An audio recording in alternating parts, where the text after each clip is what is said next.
Since the passage of the new Road Traffic Act and regulations, there have been concerns concerning the use of child restraint systems and the car seats, especially by public passenger vehicle operators and drivers.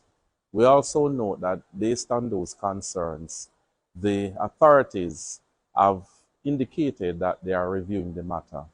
As a result of this ongoing review, the police will use their discretion in relation to the seat belts and the child restraint systems and will allow public passenger vehicles to operate as it were under the old law until that review has been completed.